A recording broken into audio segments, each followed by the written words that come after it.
غزوہ احد میں عبداللہ ابن قمیہ نے ہمارے نبی کو پتھر مارا، عتبہ ابن ابی وقاص نے ہمارے نبی کو پتھر مارا، 3 شخصوں نے پتھر مارا، آپ زخمی ہو کر بے ہوش ہو گئے، گر گئے۔ تو عبداللہ ابن قمیہ نے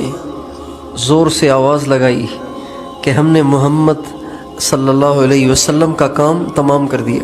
شہید ہو گئے۔ تو جب یہ خبر مسلمانوں کے کانوں تک پہنچی تو مسلمان پریشان ہو گئے۔ چنانچہ صحابہ میں سے بعض وہ تھے کہ جو حضور اکرم صلی اللہ علیہ وسلم کی شہادت کی خبر سن کے مایوس ہو گئے، ایک طرف بیٹھ گئے، کہنے لگے اب کس کے سہارے لڑیں؟ پہلے تو لڑ رہے تھے حضور کے سہارے،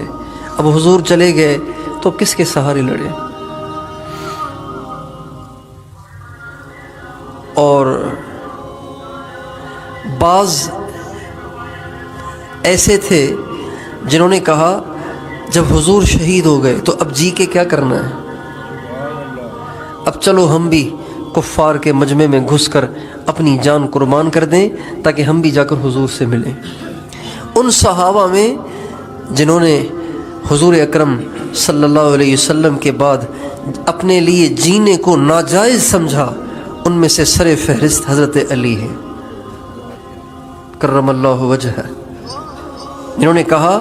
جب حضور چلے گئے تو اب جینے کا فائدہ ہی کیا ہے۔ اور ان میں سے ایک صحابی حضرت انس بن نضر ہیں۔ ان کو جب معلوم ہوا کہ آپ علیہ السلام شہید ہو گئے، انہوں نے تلوار تو ہاتھ میں تھی، انہوں نے لگائی دوڑ۔ احد کے دامن میں کفار کا مجمع تھا، احد کے دامن میں جو مسلمانوں کو زیر و زبر کر رہے تھے، احد کے دامن میں کھڑے تھے۔ تو حضرت انس بن نضر نے تلوار اٹھائی اور بھاگے کافروں کی طرف۔ راستے میں کچھ مسلمان بیٹھے ہوئے نظر آئے، جن میں ایک صحابی حضرت سعد بھی تھے، تو کہنے لگے الجنت الجنت ورب الکعبۃ یا سعد، اے سعد اللہ کی قسم جنت جنت، انی اجد ریحہا من دون احد، مجھے احد کے دامن سے جنت کی خوشبو آ رہی ہے۔ اور یہ کہہ کے آگے کو بڑھے اور لڑتے لڑتے شہید ہو گئے۔ اب جان جا رہی ہے، گھر اجڑ رہا ہے، بیوی بچوں سے جدا ہو رہے ہیں، لیکن کہہ رہے ہیں انی اجد ریحہا من دون احد، مجھے تو احد کے دامن سے جنت کی خوشبو آ رہی ہے۔ اس لیے جس بے سکونی کا شکار آج کے مسلمان ہیں، تو مسلمان اس بے سکونی کی وجہ غربت کو سمجھ رہے ہیں، مہنگائی کو سمجھ رہے ہیں، غربت کو سمجھ رہے ہیں اور مہنگائی کو سمجھ رہے ہیں، حالانکہ اس کی وجہ مہنگائی نہیں ہے، اس کی وجہ غربت نہیں ہے، اس کی وجہ بے روزگاری نہیں ہے، اس کی وجہ مال کا تھوڑا ہونا نہیں ہے، اس کی وجہ کاروبار کا نہ چلنا نہیں ہے، اس کی وجہ یہ ہے کہ ہم اللہ کے راستے سے ہٹے ہوئے ہیں۔ اللہ نے جس راستے پہ چلنے کو کہا ہے ہم نے اسے چھوڑ دیا ہے، ہم اپنے ہی راستے پہ چل پڑے ہیں۔ جو نظام اللہ نے ایک مسلمان کو دیا ہے زندگی گزارنے کے لیے،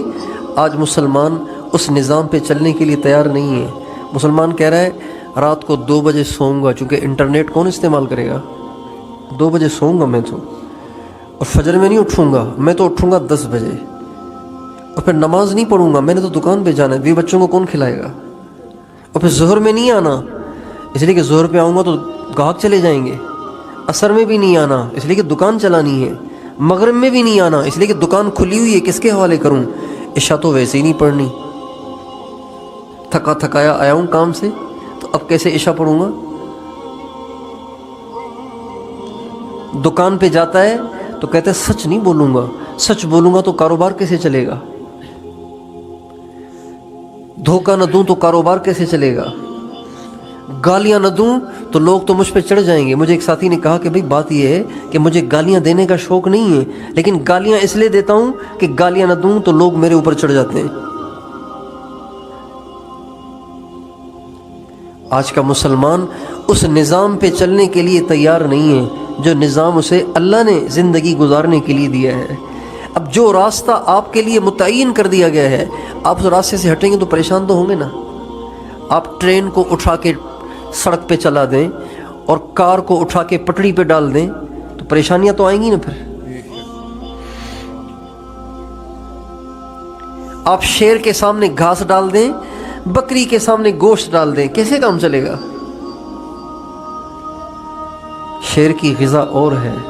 بکری کی غذا اور ہے، ٹرین کی پٹڑی اور ہے، گاڑی کی سڑک اور ہے، اس کا راستہ الگ ہے، اس کا راستہ الگ ہے۔ اللہ تعالیٰ نے ہمیں زندگی گزارنے کے لیے ایک راستہ دیا ہے، ہذا صراطی مستقیما وان ھذا صراطی مستقیما، یہ میرا راستہ ہے جس کو میں نے تمہارے لیے متعین کیا ہے، اس پہ چلو گے تو تمہاری زندگی بناؤں گا، تمہیں سکون دوں گا، تمہیں عزت دوں گا، تمہیں عافیت دوں گا، تمہیں خوشیاں دوں گا، تمہیں برکت دوں گا، تمہیں کسی کا محتاج نہیں کروں گا، کسی کا محتاج نہیں کروں گا۔